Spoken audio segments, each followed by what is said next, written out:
قلعه مالویل، نوشته روبر مر، ترجمه محمد قاضی. قسمت 16، بخش دوم.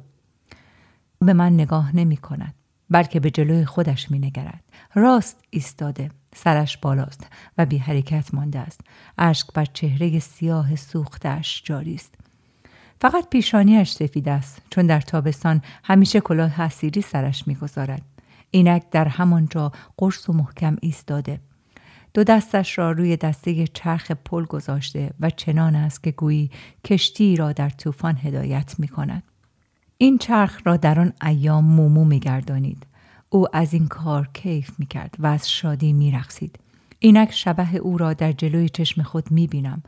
لامنو هم او را می بیند و بغض کرده و گریه می کند و جلوی چرخ ایستاده است بی آنکه دستهایش را ول کند. دگر حالت تأثیر به او دست نمی دهد و دلش به رحم نمی آید. خاطر فقط کار یک لحظه است و بعد تمام می شود. او از یک هوای طوفانی می گذرد و لحظه‌ای بعد از طوفان بیرون می آید. من پشت به او می کنم تا ناراحتش نکنم و از پنجره به بیرون نگاه می کنم. لیکن از گوشه چشم شبح ریز و وحشتناک او را می بینم که سر بالا گرفته است و با چشمان باز می گرید، بیان که اندک صدایی از گریهش بلند شود. تصویر او در شیشه پنجره کوچک که باز است منعکس می شود و چیزی که مرا متأثر می کند دو مشت بسته اوست که روی دسته چرخ قلاب شدند. گویی کم کم دارد گیری زندگی را محکم‌تر می چسبد. از او جدا می شوم. به گمانم همین را می خواهد. با قدم‌های سریع به طرف برج سردر می روم و از آنجا وارد اتاقم می شوم. پشت میز کارم می نشینم و در کشوی میزم که مدت هاست نگشتم چیزی را که می خواهم پیدا می کنم. دو مداد رنگی، یکی مشکی و یکی قرمز. چیزی را هم که نمی جویم می یابم. یک سوت بزرگ پاسبانی که روزی که حس بخشش خرکی من گل کرده بود، روزی که یک کتک جانانه به پسو زده بودیم تا هوای ریاست گروه را از سرش بیاندازیم، به او داده بودم. و اینک حالا باز پیش خود من است، برای اینکه فردای روز بخشش با استفاده از خوشقلبی او وادارش کرده بودم که آن را به قیمت خوبی دوباره به من بفروشد. حتی امروز نیز من آن را با شوق و ذوق در دستهای خودم می‌گردانم. هنوز همان سوت بسیار جالبی است که بود. جلای کروم آن در برابر گذشت سالیان دراز مقاومت کرده و صدای گوشخراشی دارد که از فاصله بسیار دور شنیده می شود. آن را در جیب سینه پیراهنم می گذارم و روی ربع ورق بزرگ کاغذ نقاشی شروع به کار می کنم. هنوز 5 دقیقه از شروع کارم نگذشته است که در اتاقم را می زند. کاتی است. بیان که سرم را بلند کنم می گویم بنشین کاتی. میز کار من مورب و رو به پنجره به دیوار تکیه دارد و کاتی برای اینکه بتواند روبروی من پشت به روشنایی بنشیند باید آن را دور بزند. در حین عبور دست چپش را با حرکتی که می‌خواهد بگوید عمدی نبوده است به پشت سر و گردن من می‌کشد. در عین حال نگاهی به کاری که می‌کنم می‌اندازد. می‌کوشم تا اثری را که حضور او در اینجا روی من کرده است از او پنهان کنم. ولی او کلاه سرش نمی رود. بر لبه صندلی خود نشسته و شکمش را جلو داده است و با چشمان نیمه بسته زل زل به من نگاه می کند و نیمه لبخندی بر لب دارد.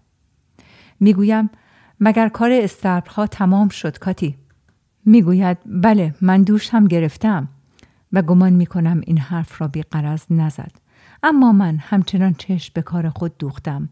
آن که گوش شنوا دارد بد می شنود. لحظه‌ای بعد میپرسم حرفی با من داری؟ آهی میکشد و میگوید بله دیگر. میگویم در مورد چه موضوعی است؟ میگوید در مورد ویلمن. فکری به خاطرم رسیده. باز میگوید تو خودت گفتی اگر کسی فکری دارد بیاید و به تو بگوید. میگویم درست است. به لحنی حاکی از فروتنی میگوید خب پس من فکری دارم. همچنان که چشم به کارم دوختم میگویم گوشم به توست. سکوت. میگوید نمیخواستم مزاحمت بشوم، به خصوص که میبینم زیاد کار داری. خب حالا راستی چه داری مینویسی؟ و سعی می کند حروف کتابی درشت را که من دارم با مداد رنگی خود رسم می کنم در جهت عکس بخواند. می گوید چه داری می نویسی امانوئل؟ اعلان؟ می گویم اخطاری به ویلمن، به دار و دستش. می گوید و مضمون اخطار تو چیست؟ می گویم حرفهای بسیار نامطبوع برای ویلمن و قدری ملایمتر برای دار و دستش. باز می گویم راستش می خواهم از روحیه بد افراد دار و دسته او استفاده کنم و ایشان را از رئیسشان جدا کنم. می گوید و تو خیال می کنی که این تأثیری داشته باشد؟ می گویم اگر ورق به ضرر آنها برگردد بلی و الا نه. به هر حال این کار برای من به جز یک ورق کاغذ خرجی ندارد. پشت سر من در میزنند. بی آنکه برگردم داد میزنم بیا تو و به کار خود ادامه میدهم. میبینم کاتی که روبروی من نشسته است از روی صندلی خود بلند میشود و چون سکوت ادامه مییابد بالا تنم را به عقب برمیگردانم تا تازه وارد را ببینم. اولین است. ابرو در هم میکشم. میپرسم اینجا چه کار میکنی؟ میگوید مسئولی از دفع کردن ببل برگشته و من آمدم این موضوع را به تو بگویم. میگویم مسئولی است تو خواست که بیایی و این خبر را به من بدهی؟ میگوید نه. میگویم مگر تو داوطلب نشده بودی که در ظرفشویی کمک کنی؟ میگوید چرا؟ میگویم پس کار ظرفشویی تمام شده؟ میگوید نه. میگویم بنابراین برگرد و کمک کن. آدم وقتی کاری را شروع کرد آن را برای هیچ و پوچ ناتمام نمیگذارد. میگوید میروم بی آنکه یک وجب از جای خود تکان بخورد و چشمان درشت آبی رنگش همچنان به روی من خیره مانده است. اگر این سرتقی را در حال عادی از او میدیدم لیچاری بارش میکردم، ولی اینجا نمیخواهم جلوی کاتی خارش کنم. به لحنی مهربان میگویم پس معطل چه هستی؟ در حالی که گریه‌اش گرفته است میگوید خب میروم دیگر و در را پشت سر خود میبندد. صدایش میزنم اولین. دوباره به درون میآید. میگویم به مسئولیه بگو که من کار لازمی با او دارم. فوراً بیاید اینجا. لبخندی تابناک به روی من میزند و باز در را میبندد. با یک تیر 3 نشان زدم. هم واقعاً با مسئولیه کار دارم، هم اولین را تسکین دادم و هم کاتی را بیرون میکنم. چون بودن او در اینجا برای من خالی از خطر نیست. راست است که در حال حاضر ترس قوی ترین احساس من نیست، ولی در موارد فوری و فوتی به هر حال باید نظم و ترتیبی در کار باشد. کاتی روی صندلی خیش باز همان حالت لاقیدی را به خود میگیرد. من چشمانم را لااقل تا محاذات صورت او هم بالا نمیگیرم. باز به کار خود مشغول شدم. خوشبختانه فقط کار پاک نویسی دارم. چون متن اخطار را قبلا روی یک ورقه کاغذ باطله تهیه کرده بودم. خنده خفیفی از کاتی به گوش می رسد. می گوید دیدی دختر چطور برگشت؟ او دیوانه توست. در حالی که سرم را بلند می کنم به لحنی خشک می گویم دل به دل راه دارد. با لبخندی که ناراحتم می کند به من می نگرد. می گوید در این شرایط نمی فهمم چه چیز. میگویم در این شرایط بهتر نیست فکر خودت را به من بگویی. آه میکشد. روی صندلی خود پیچ و تاب میخورد و ساق پایش را میخاراند. خلاصه بسیار عصبانی است از اینکه ناچار باید موضوع جالب روابط مرا با اولین رها کند. میگوید خب ویلمن حمله میکند و آنطور که تو میگویی به مانع برمیخورد. معلوم نیست چرا میخندد. ناچار به لاروک برمیگردد و یک جنگ توأم با غافلگیری با ما را می اندازد و همین امر موجب ناراحتی توست. میگویم بیش از ناراحتی این فاجعه است.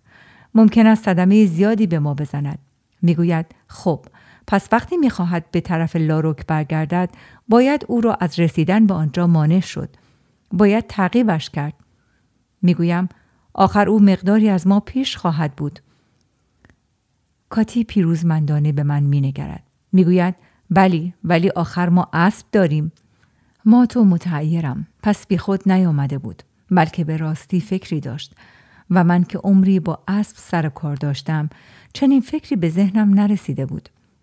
جنگ و فن استفاده از اسب در ذهن من هیچ رابطه‌ای با هم برقرار نکرده بودند. چرا خدایا؟ من فقط یک بار این دو موضوع را به هم ربط داده بودم. بلی، فقط یک بار. و آن وقتی بود که خواسته بودم رفقا را مجاب کنم به اینکه ماده گاومان را به ازای 2 مادیان به فولبر بدهیم. و تنها استدلال من در این بحث همین بود، نه چیز دیگر.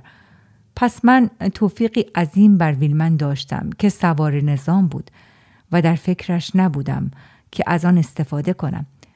از روی صندلی خود قد راست می کنم و می گویم کاتی تو نابغه‌ای. سرخ می شود و از شادی ناگهانی که سر تا پای وجودش را فرا می گیرد و لبانش را تا نیمه از هم می گشاید و به چشمانش حالت کودک ذوق زده‌ای می دهد. می فهمم که چقدر از این که او را دست کم گرفتم رنج برده است. به فکر فرو می روم. به او نمی گویم که باید فکرش را به بحث و شور گذاشت. چون همینطور که نمی شود در جاده به دنبال دار و دسته ویلمن را افتاد و از برخورد سم اسبان بر سنگ فرش جاده صدا را انداخت. آنها صدای آمدن ما را خواهند شنید و انتظار ما را در سر پیچی خواهند کشید و آن وقت چه هدف خوبی برای آنها خواهیم شد. میگویم آفرین کاتی، آفرین. من در این باب مطالعه خواهم کرد و تو هم در ضمن با کسی در این خصوص حرفی نزن. به لحنی حاکی از غرور میگوید البته که نه. و چون از وزن و ارج تازه فضایل خود شیر شده است به گفته می‌افزاید خب دیگر من میروم، چون میبینم کار داری. راحتت میگذارم که به کارت برسی. جلوی پایش بلند میشوم، غافل از اینکه بی احتیاطانه است، چون همین که میز را دور میزند به گردنم میآویزد و به دورم میپیچد. پسو حق دارد که میگوید این دختر کرمکی است. در میزنند و من بی تأمل داد میزنم بیا تو. مسونی است و عجب این که او سرخ می شود و به تپته می افتد. و من خود بسیار متاسفم از اینکه باعث بروز این فضیحتم. در پشت سر کاتی بسته می شود و مسونیه نه به خودش اجازه می دهد که بگوید به به، چنان که پسو در چنین موقعیتی می گفت، و نه لبخند می زند که اگر کلم بود می زد. می گویم بنشین، می خواهم 1 دقیقه وقتت را بگیرم. او در جای کاتی که هنوز گرم است می نشیند. قشنگ روی صندلی لم داده و سکوت کرده است و هیچ تکان نمی خورد. وقتی مردها با هم هستند آدم چقدر راحت است. من اخطاریم را بسیار بهتر و سریعتر از آن دم که شروع کرده بودم به پایان می رسانم. در حالی که اخطاریه را به طرف او پیش می برم می گویم بگیر ببین، عقیدت چیست؟ او به صدای بلند چنین می خواهد. قلمرو مالویل و لاروک، جنایتکارانی که نامشان در زیر درج شده است محکوم به مرگند. ویلمن حرامی رئیس دسته، ژاک فراک جلاد کورسژاک. بقیه چنان که با نخستین اخطار اسلحه را زمین بگذارند ما فقط از خاک خود بیرونشان می‌کنیم و به قدر 8 روز آذوقه هم به ایشان می‌دهیم. امانوئل کنت کشیش مالویل. مسونیه پس از اینکه اخطار را 1 بار به صدای بلند می‌خواند 1 بار هم آهسته می‌خواند. من به صورت کشیده او و به چین‌های دراز کنار گونه‌هایش نگاه می‌کنم. او 1 روز رزمنده کمونیست بسیار خوبی بوده، ولی می‌توانست 1 کشیش خوب و 1 پزشک خوب هم بشود و با عشقی که به خدمت کردن دارد و با دقتی که نسبت به جزئیات هر کاری از خودش نشان می‌دهد می‌توانست مدیر خوبی هم باشد. حیف که شهردار مالژاک نشد و من مطمئنم که حالا ممکن است گاهی تأسف آن را بخورد. میگویم خب عقیدت در مورد آن چیست؟ فقط میگوید جنگ روانی است.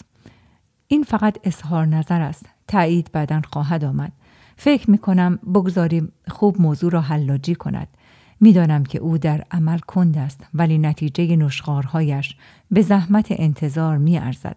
باز میگوید ولی به عقیده من این فقط وقتی اثر خواهد داشت که ویلمن و فراک کشته شده باشند. در آن صورت مسلماً چون دیگر فرماندهی در کار نخواهد بود، بقیه خواهند توانست زنده ماندن را بر جنگ و دردسر ترجیح بدهند. من به کاتی گفته بودم اگر ورق به ضرر آنها برگردد، ولی گفته مسونی قاطع تر است که میگوید اگر ویلمن و فراک کشته شوند حق با اوست. فرق بین این 2 تعبیر مهم است. من وقتی به هنگام شروع جنگ دستور تیراندازی خواهم داد، باید آن را به یاد داشته باشم. از جا برمیخیزم. میگویم تو میتوانی یک تکه تخته پیدا کنی، این نوشته را روی آن بچسبانی و 2 سوراخ به 2 گوشه آن بکنی؟ مسونیه که به نوبه خود از جا برمیخیزد میگوید کاری از این ساده تر چه؟ با اختیاریه من که به دست گرفته است میز مرا دور میزند و بغل دست من می ایستد. میگوید میخواستم به تو بگویم که تو هنوز میخواهی فقط از مزغل‌های جان پناه استفاده بشود؟ میگویم بلی، چطور مگه؟ میگوید 5 مزغل که بیشتر نیست، با 2 مزغل کوچک ورودی میشود 7 در صورتی که ما الان 10 نفریم. نگاهش میکنم و میپرسم چه نتیجه‌ای میخوایی از حرف خود بگیری؟ میگوید نتیجه میگیریم که 3 از بچه‌ها باید بیرون بمانند، نه 2 و من از این جهت این موضوع را خاطر نشان کردم که پناهگاه برای 3 نفر خیلی کوچک است. بعد از کاتی نوبت مسونی است. همه مالویل فکر می‌کنند، تحقیق می‌کنند، ابداع می‌کنند. همه مالویل با تمام قوا به سمت هدف واحدی کشیده شدند. در این دقیقه احساس می‌کنم جزئی از کلی هستم که بر آن فرمان می‌رانم و در عین حال تابع آنم و فقط چرخی از آن دستگاهم و مثل یک موجود واحد برای او فکر می‌کنم و عمل می‌کنم. این خود احساس مست کننده است که هرگز در دوران زندگی قبلی خود نداشتم و آن وقت هر چه می کردم عمل حقیری بود که نتیجه آن فقط عاید خودم می شد. مسونیه می گوید خوشحال به نظر می رسی. می گویم بلی که خوشحالم. می بینم که مالویل خوب کار می کند. این جمله در حینی که دارم آن را ادا می کنم در قیاس با احساسی که از مفهوم آن دارم به نظرم ناچیز می آید. مسونیه میگوید مهازا تو گاه احساس گرسنگی شدید نمی کنی؟ میزنم زیر خنده و میگویم چرا؟ او هم میخندد و اضافه میکند میدانی این موضوع مرا به یاد چه میاندازد؟ به یاد روز قبل از گرفتن دیپلم. من باز میخندم و او را در حالی که دستهایم را روی شانه‌اش گذاشتم تا سر پله های پیچی بدرقه میکنم. او می رود و من برمیگردم که تفنگم را بردارم و در را ببندم. در حیات اول کلن و ژاکه و هروه منتظر منند و 2 نفر اخیر هنوز بیلشان را در دست دارند. کلن دستهایش خالی است و قدری کنار ایستاده است. بودن در جوار آن 2 غول حتما برای قد کوتاه او قدری ناراحت کننده است. میگویم ابزارهای خود را نگاه دارید. من با شما کار دارم. فقط منتظر مسونیه هستم. کاتی به شنیدن صدای من در حالی که در یک دستش قشوس و در دست دیگرش ماهوت پاکن از حمایت مادران بیرون می آید. من می دانم او چه می کند. از تمیز بودن تخته پهن آمارانت برای تمیز کردن خود حیوان استفاده می کند. چون آمارانت دوست دارد روی تخت پهن خود از این که پهن داشته باشد یا نه غلط بزند. فالبینه روی تنه بریده درختی که مثل چارپایه در مدخل غار گذاشتند نشسته است و تا چشمش به من می افتد مثل کسی که مرتکب خطایی شده است از جا بلند می شود. می گویم بنشین فالبینه، حالا دیگر نوبت توست که استراحت کنیم. به لحنی حاکی از خودنمایی که خوشم نمی آید می گوید نه تو خیال می کنی که من وقت نشستن دارم؟ سرپا می ماند ولی در حال ایستاده هم مثل حالت نشسته کاری انجام نمی دهد. عوضش حرف هم نمی زند. اثر دعوایی که امروز صبح با او کردم هنوز در او باقی است. این رفتار او کاتی را هم عصبانی کرده است. خواسته که برای بیرون ریختن کثافات تخت پهن مادیان به قول خودش جان کنده است. چون حس می کنم که آماده شده است تا به ننه‌اش بپرد پادرمیانی می کنم و به او می گویم کار آمارانت را تمام کردی؟ میگوید پدرم در آمد. آنقدر گرد پهن خوردم که نگو. ناچار شدم دوش بگیرم. خیال میکنی قشو کردن اسب با تفنگی که آدم به شانه حمایل دارد کار آسانی است؟ در حین ادای این کلمه میخندد. این احمق آمارانت را ببین که فقط در فکر این است که مرغ‌ها را بکشد. از جمله به اطلاعات برسانم که یکی دیگر را هم کشته است. من نیز چنان مشتی توی پوزش زدم که هیچ وقت یادش نرود. از او میخواهم که مرغ کشته را به من نشان بدهد.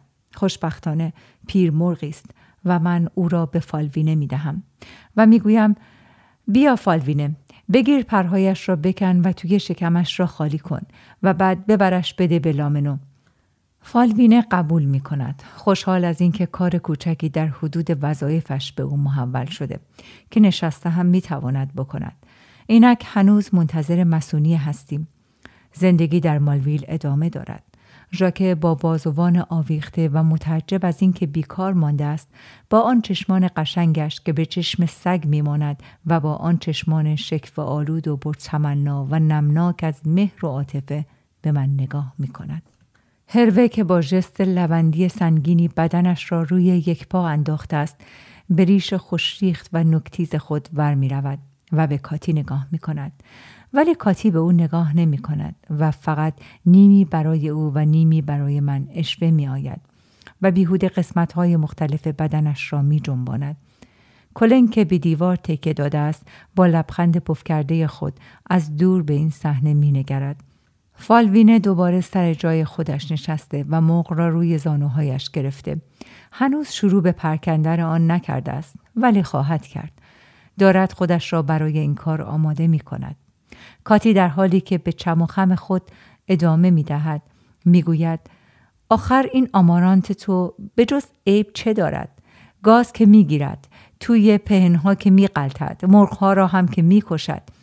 میگویم شاید این برای تو زیاد مهم نباشد کاتی، ولی آمارانت مادیان بسیار خوبی است. بی‌شرمانه میگوید بله میدانم، تو او را میپرستی، او هم تو را.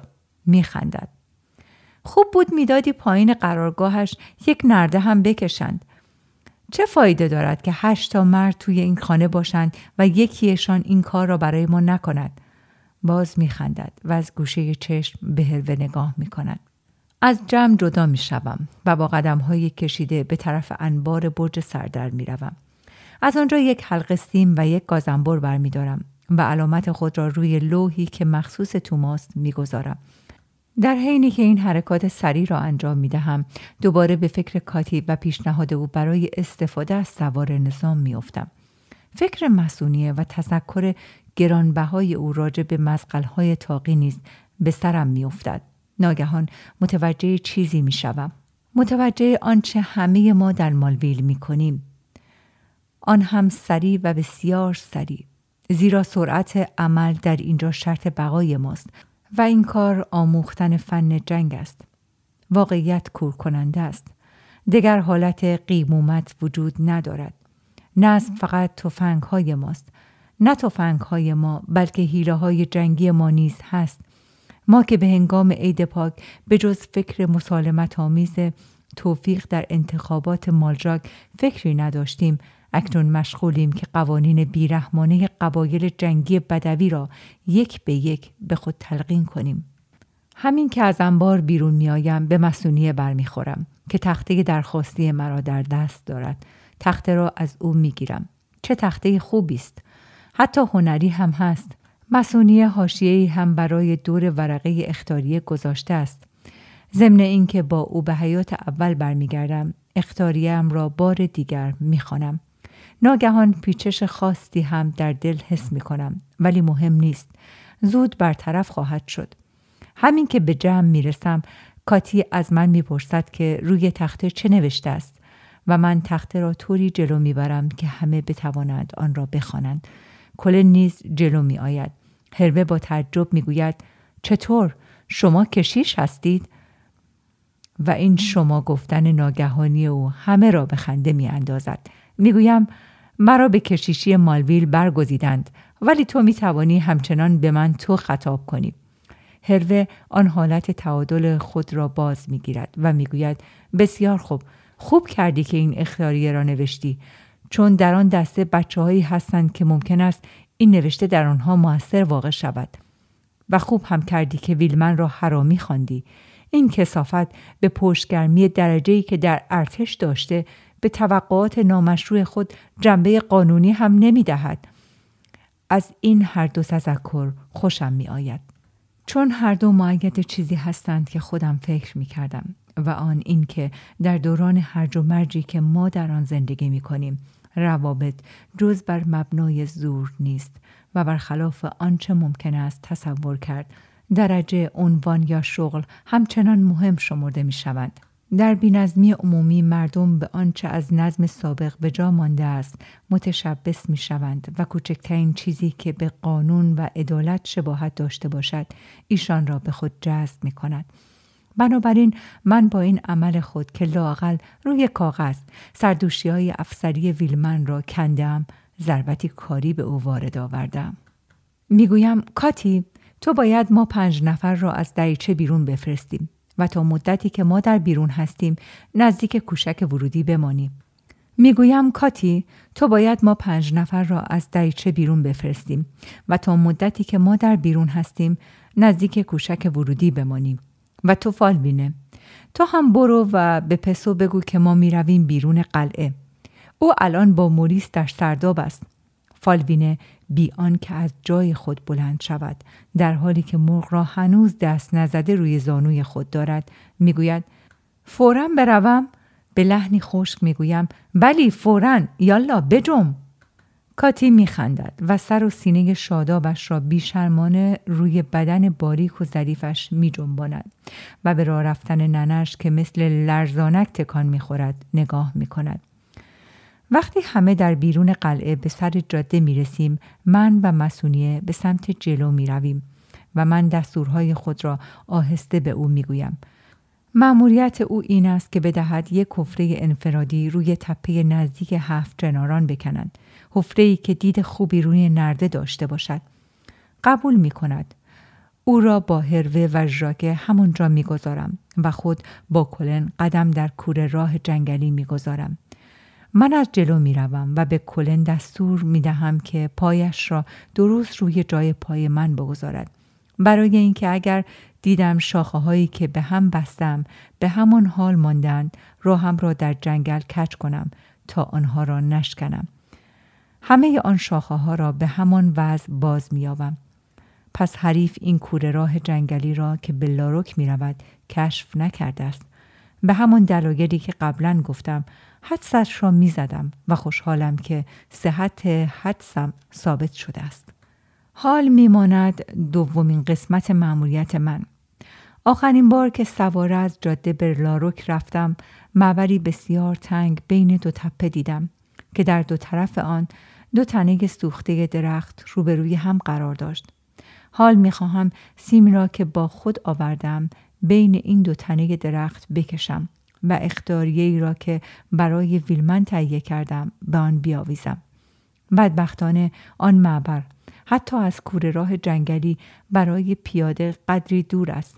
از پشت سرم صدای هن و هن کلن را میشنوم که خسته شده است و ناگهان به یاد میآورم که تفلک شب گذشته کم خوابیده. چون در پناهگاه کشیش داده است، سر بر میگردانم و میگویم چته؟ از پا افتاده ای؟ میگوید 1 خورده. میگویم میتوانی نیم ساعت تاب بیاوری؟ به محض اینکه لوحه را نصب کردم استراحت خواهیم کرد. کلن ابرو در هم میکشد و پوزش را جلو میدهد. در آن حال میگوید خب نگران نباش. با این که سنش از 40 گذشته است، وقتی این ریخت را به خود میگیرد به نظرم خیلی بچگانه میآید. البته این حرف را به خودش نمیزنم. او اهمیت زیادی به مرد بودن خود میدهد. شاید به شدت پسو نه، ولی در باطن دست کمی از او ندارد.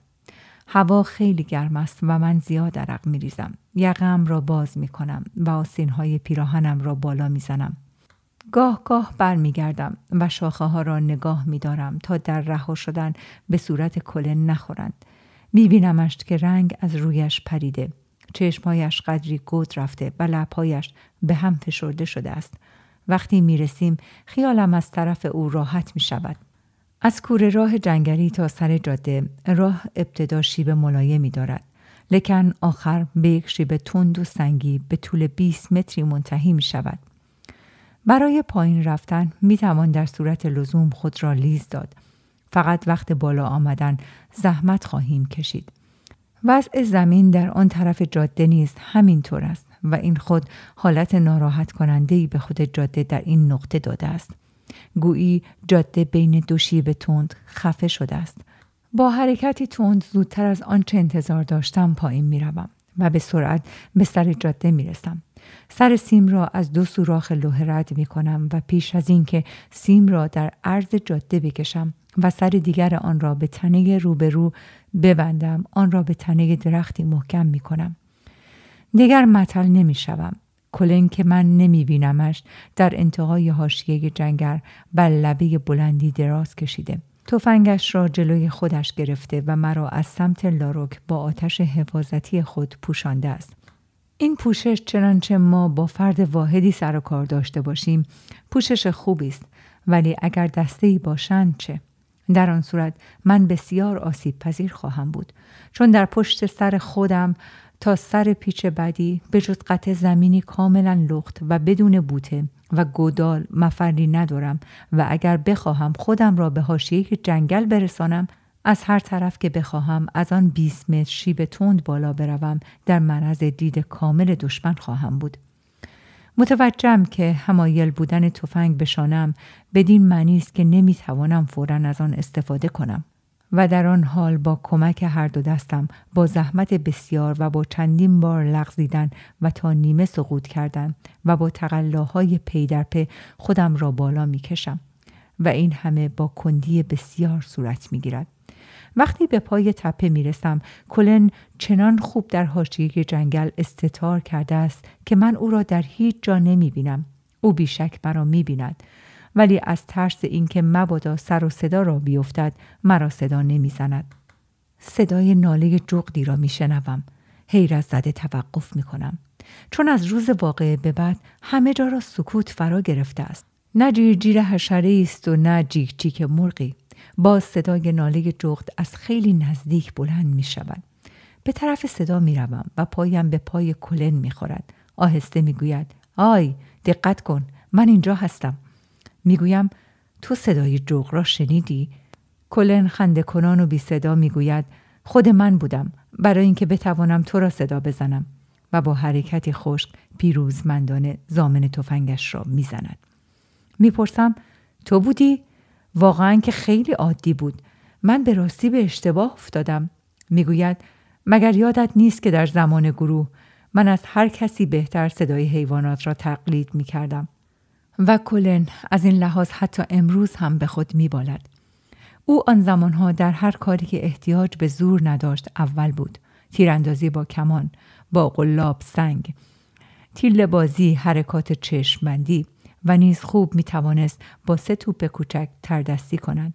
با یک ساقه نیلوک بسازد، با کاغذ برای مگس ها گیوتین بسازد، با یک تکه سیم قفلی را باز کند و از بالای کرسی معلم ملق جالبی به پایین بزند. به او لبخند میزنم و میگویم 10 دقیقه استراحت، می توانی چرتی بزنی. میگوید تو امانوئل، نمیدانی در آن مدت که مراقب بودم چه فکر می کردم. در این فکر بودم که این گوشه جاده بهترین جا برای کمین کردن است. با 4 نفر که در هر طرف معبر 2 نفر کمین کنند، می توان دسته ای را قلقم کرد. می گویم بگیر بخواب، بعد نقشه جنگی بکش، و برای اینکه زودتر خوابش ببرد از او دور می شوم. ولی این بار برای اینکه گمش نکنم نشانه هایی در جنگل می گذارم. ضمن دور شدن به کلن نگاه می کنم. همین که دراز می کشد چشم بر هم می نهد. 2 شاخه نازک سرخس را زیر تنه خود له می کند و تفنگش را مثل معشوقه‌ای بسیار عزیز در بغل می گیرد. به ساعتم نگاه می کنم. در عرض و طول قدم می زنم. نیم چکمه های من هیچ صدا نمی کند. این دامنه شمالی است و با بارانهایی که تا به حال داشته ایم خزه همه جای آن را پوشانده است. بار دیگر از سرعت رشد استثنایی گیاهان داخل جنگل به حیرت افتادم. لکن انواع آنها زیاد نیست. احساس می کنم که سرخس‌ها با نیروی حیاتی خرد کننده خود کم کم دارند همه جا را فرا می گیرند. سکوت و نبودن موجود زنده دلگیر کننده است.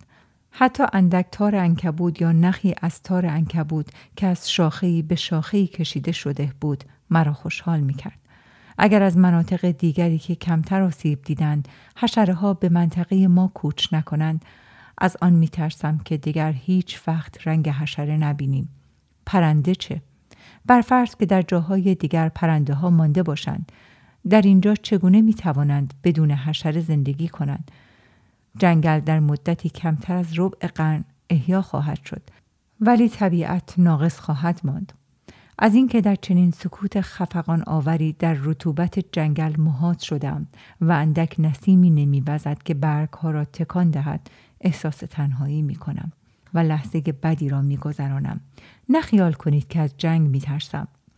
می‌فهمم که اعما و احشامم در تکانند، شکمم قارقار می‌کند و قلبم می‌زند. شکر، نه اینها نیست. آنچه من احساس می‌کنم بدتر از این هاست. اضطراب من از نوع دیگری است. کلن خواب است و من بی او، بی رفقای دیگرم و دور از مالویل حس می کنم که دیگر هیچ نیستم و مثل جامه‌ای بی تن تکان می خورم. این خلأ را چنان تحمل ناپذیر می بینم که ناچار کلن را بیدار می کنم. چه خودخواهی عظیمی. تفرک را درست 5 دقیقه قبل از وقتی که خود تعیین کرده بودم بیدار می کنم. او چشم باز می کند، خمیازه می کشد و با من حرف می زند. و اول حرفش برای فحش دادن به من است. عیب ندارد. همینقدر که او با من حرف میزند من دوباره خودم میشوم. با همان روابط عاطفی، همان مسئولیت ها، با نقشی که رفقا به من محول کردند و با شخصیتی که آنها برای من قائلند. باز به جلد خودم فرو میروم و تسکین مییابم از اینکه جلدی دارم. کلن آهسته میگوید حالا نمیشد مزاحمم نشوی؟ داشتم خواب جالبی می دیدم. دست باچه است که خوابش را برای من تعریف کند، ولی من به او اشاره می کنم که ساکت بماند. در آن نقطه ما به جاده بسیار نزدیکیم. به درون جنگل فرو می رویم و بالاخره وقتی به کوره راه می رسیم او خوابش را فراموش کرده، ولی آنچه را که ذهنش بدان مشغول بوده از یاد نبرده. عجیب است که خطر نمیتواند تمام افکار روزانه ما را کاملا پس بزند. ابروهایش را بالا میکشد و با نیم لبخندی میپرسد راستی متوجهی که کاتی زیاد برای تو اشوه میآید؟ میگویم آره. میگوید و برای پسو هم؟ میگویم مگر تو متوجه شده ای؟ میگوید و برای هروه هم؟ میگویم شاید. سکوتی برقرار میشود. میگوید خب پس توما چه می شود؟ میگویم توما با خودش حساب می کند که در مالویل 2 زن هست برای 6 مرد. میگوید خب که چه؟ میگویم بعد هم از خودش میپرسد که آیا ازدواجش با کاتی عاقلانه بوده است؟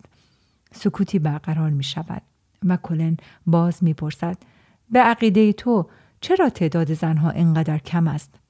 میگویم معلوم است که به سبب وجود دسته‌های آواره یا رؤسای دسته ها زن نمیخواهند یا زنها از بین رفتند. وقتی تقریباً چیزی برای خوردن پیدا نمیشد، قوی ترها میخوردند.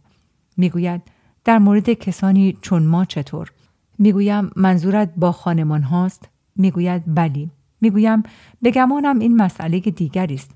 قبل از روز واقع 80% دخترها ییلاق را به قصد شهر خالی میکردند. میگوید و تو فکر میکنی که همه شهرها ویران شده اند؟ میگویم نمیتوانم چیزی در این باره بگویم، ولی دسته هایی که ما تا به حال با آن سر و کار پیدا کرده ایم از شهری ها نبودند. سکوت. کلن به لحنی حاکی از بدخلقی میگوید چه بد. برای همه بهترین بود که هر کس زنی مخصوص خودش داشته باشد. فکری که وقتی خوب فکرش را میکنم میبینم که از لحاظ میت منصفانه نیست. بیچاره میت. این هم یکی دیگر که از خدمتی که تو به او میکنی خسته شده است. موضوع صحبت را تغییر میدهم. میگویم کلن میخواهم که تو امروز بعد از ظهر هر قدر دلت میخواهد بخوابی.